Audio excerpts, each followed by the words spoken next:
کہ اللہ نے ہمیں مسلمان پیدا کیا. بولو گے تو میں کچھ سناؤں گا ورنہ میں آدھے سے زیادہ سویا ہوا ہوں. توجہ رکھنا, اللہ کا یہ احسان ہے. اللہ نے ہمیں مسلمانوں کے گھر پیدا کیا اور پھر ہمیں بھی مسلمان بنایا. سبحان اللہ. یہ اللہ کا فضل ہے, اللہ کا احسان ہے. اسلام میں آنے کے لیے صاحبان توجہ, ایک تو میں یہ بڑا بعض دفعہ تنگ ہو جاتا ہوں, یہ سارے کیمرے آن کر لیتے ہیں. میں کوئی پریس کانفرنس کرنے آیا ہوں, میرے ساتھ باتیں کریں گے تو اللہ ذہن میں کچھ عطا فرمائیں گے, وہ پھر میں آپ کے سامنے پیش کر دوں گا. اور اگر آپ اس طرح سختی کے ساتھ بیٹھیں گے, نہ ہاں کریں گے, نہ ہوں کریں گے, نہ تائید کریں گے, نہ تردید کریں گے, تو میرے ذہن میں جو ہے وہ بھی بھول جائے گا.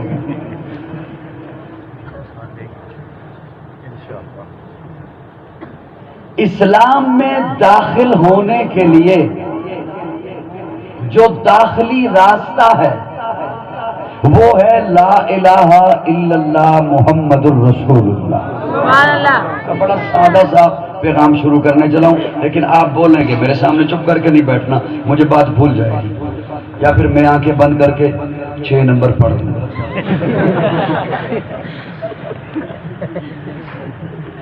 توجہ صاحبان, اسلام میں داخل ہونے کے لیے داخلی دروازہ کیا ہے؟ لا الہ الا اللہ محمد الرسول اللہ.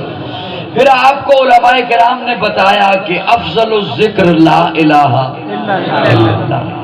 پھر ہمارے تبلیغی بھائیوں نے آپ کو یاد کروا دیا کہ ایک پلڑے میں ساری کائنات ہو, ساتوں آسمان ہو, زمین ہو, شمس و قمر ہو, شجر و حجر ہو, بر و بحر ہو, نباتات ہو, جمادات ہو, ارضیات ہو, فلکیات ہو, دوسرے پلڑے میں اکیلا لا الہ الا اللہ ہو, تو یہ پلڑا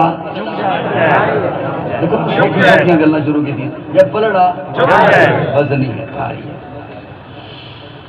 اچھا, ایک بندے کو آپ نے نئے سرے سے کلمہ پڑھایا. صاحبان توجہ, حضرت نے بڑی منتیں کر لی. ایک بندے کو آپ تمہید کے 5 منٹ آپ درگزر کر دیں گے, اگلی بات آپ کو سمجھ آئے گی ہی نہیں. ایک بندے کو آپ نے نئے سرے سے کلمہ پڑھایا, اسے دامن اسلام میں لے کے آئے, اور اسے پھر یہ بتایا کہ یہ کلمہ اتنا وزنی ہے, اتنا عظمتوں والا ہے, ہر نبی کا ترانہ رہا ہے, اتنی برکتوں والا ہے, رب کو اتنا محبوب ہے, رب کو اتنا پسند ہے, ہر نبی کی زبان سے جاری کروایا ہے لا الہ الا اللہ. اچھا, اس نے ورد شروع کر دیا. کیوں؟ اس نے آپ کے مرشد کو بھی دیکھا. جب آپ کا مرشد آپ کے پاس آیا تو اس نے ورد کرایا لا الہ الا اللہ. اتنی فضیلتیں جب اس نے سنی تو اس نے بھی ورد شروع کر دیا لا الہ الا اللہ, لا الہ الا اللہ, لا الہ الا اللہ, لا الہ الا اللہ. اچھا, کیا اب میں ورد ہی کرتا رہوں, لا الہ الا اللہ ہی پڑھتا رہوں؟ نہیں. جب مسجد سے آذان کی آواز آئے گی حی علی الصلاۃ, حی علی الفلاح, تو اب اس ورد کو چھوڑ, اب اس کلمے کا تقاضا ہے کہ اس کے حضور سجدہ ریز ہو جائے. میں کوشش کر رہا ہوں کہ میں آسان سی گفتگو رکھوں آپ کے سامنے. اس کے باوجود بھی کوئی چپ ہوا تو پھر دعا ہوگی, پونا 1 نہیں ہوگا, پونے 1 کی ڈیمانڈ نہیں ہوگی, کیونکہ مقصد پورا ہو گیا, میں حاضر ہو گیا, اللہ نے وعدہ نبھا دیا. لا الہ الا اللہ. اب اس کلمے کا تقاضا ہے کہ نماز پڑھ.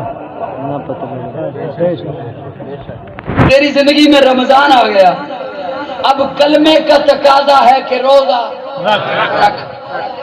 تیری زندگی میں مال آ گیا, اب کلمے کا تقاضا ہے کہ زکوٰۃ دے. بھائی صاحب, جب میں نے پڑھا تھا لا الہ الا اللہ تب مجھے یہ کہلوایا تو نہیں گیا تھا کہ نماز بھی پڑھنی ہے, روزہ بھی رکھنا ہے, زکوٰۃ بھی دینی ہے. میں نے کہا جب تو نے مولوی کے سامنے بیٹھ کے کہا تھا قبول ہے, تب یہ کہا تو نہیں تھا مکان بھی دوں گا,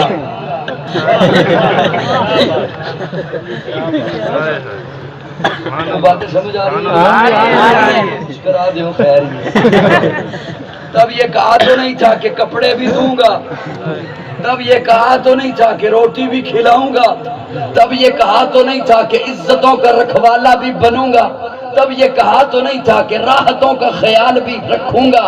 جب تو نے کہا تھا قبول ہے تو روٹی بھی اسی میں آ گئی، مکان بھی اسی میں آ گیا، لباس بھی اسی میں آ گیا، راحتیں بھی اسی میں آ گئی، عزتیں بھی اسی میں آ گئی۔ جب تو نے کہہ دیا لا الہ الا اللہ، اب نماز بھی اسی میں، روزہ بھی اسی میں، حج بھی اسی میں، زکوٰۃ بھی اسی میں، عمرہ بھی اسی میں، نوافل بھی اسی میں، سچ بھی اسی میں، داڑھی بھی اسی میں، پگڑی بھی اسی میں۔ کیوں؟ سر تسلیم خم ہے جو مزاج یار ہے۔ سبحان اللہ، سبحان اللہ، ذرا مسکرا دو تھوڑا جا۔ یہاں تک بات سمجھ آ گئی؟ بڑی سوکھی سی میں نے کی، آگے یہاں تک سمجھ۔ اب توجہ، یہ ہے کلمے کا تقاضا۔ اسٹیج بھی خالی ہو گیا، میری باری ہے۔ یہ ہے کلمے کا تقاضا، نماز۔ صاحبان توجہ، میری جانب رہے، خدا رہا۔ نماز بڑا ایک مشکل سا جملہ بولنے چلا ہوں، وہ اس لیے بولنے چلا ہوں کہ صرف 5 بندوں نے سمجھ لیا نا تو میں کہوں گا چلو میں آیا تھا، رب کو بتا سکوں گا کہ آیا تھا۔ نماز، روزہ، یہ سارا کو سمجھنے والا ہے ہی نہیں، مجھے پتا ہے، پہلے سے پتا ہے۔ نماز، روزہ، زکوٰۃ، حج، قربانی، یہ تقاضا ہے مذہب کا۔ بے شک، بے شک، بے شک، حضرت گوٹے چھڑ دے، بے شک،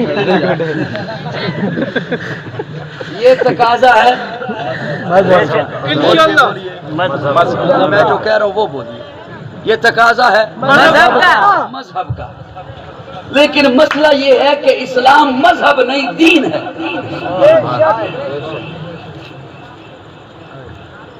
میں نے عرض کیا تھا کہ یہ مشکل ہے، مجھے پتا ہے 5 بندے سمجھے گے۔ اسلام مذہب نہیں، دین یہ ہے۔ تو حادثہ ہوا اسلام کے ساتھ کہ ہم نے اسے مذہب بنا دیا۔ یہ تو حادثہ ہوا کہ ہم نے ہر فارم میں، ہر خانے میں وہ مذہب کی ایک فہرست جاری کرا دی۔ مذہب، اسلام مذہب نہیں، جس نے بھیجا ہے اسلام اس سے پوچھئے نا اسلام کیا ہے۔ اللہ فرماتے ہیں ان الدین عند اللہ الاسلام، اسلام دین ہے۔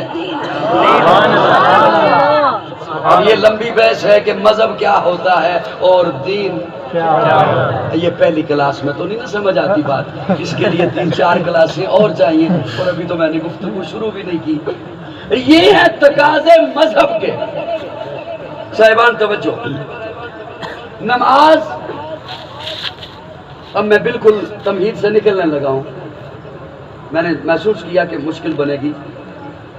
نماز، روزہ، زکوٰۃ، حج، قربانی، یہ تقاضے ہیں مذہب کے، اور جب دین تقاضا لاتا ہے، بخیل سے بخیل بندہ بھی نا، جو آج عہد کر کے آیا کہ قاضی کے ساتھ نہیں بولنا، وہ بھی بولے گا۔ یہ تقاضے ہیں مذہب کے، لیکن جب دین تقاضا لاتا ہے تو دین لانے والا پیغمبر غلاف کعبہ پکڑ کے کہتا ہے مولا دین کا تقاضا آیا ہے، عمر عطا کر دے۔ سبحان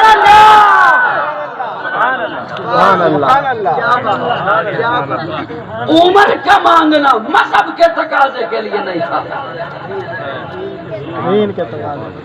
دین کے تقاضے کے لیے تھا۔ کیوں؟ اس لیے کہ اسلام کی عزت کے لیے مانگا ہے۔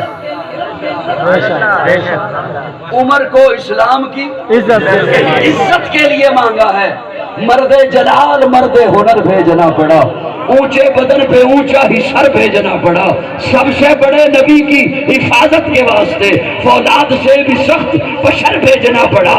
پڑھنے لگا تھا زور جہالت کی فوج کا، روئے زمین پہ رب کو عمر بھیجنا۔ سبحان اللہ دین جب تقاضا رکھتا ہے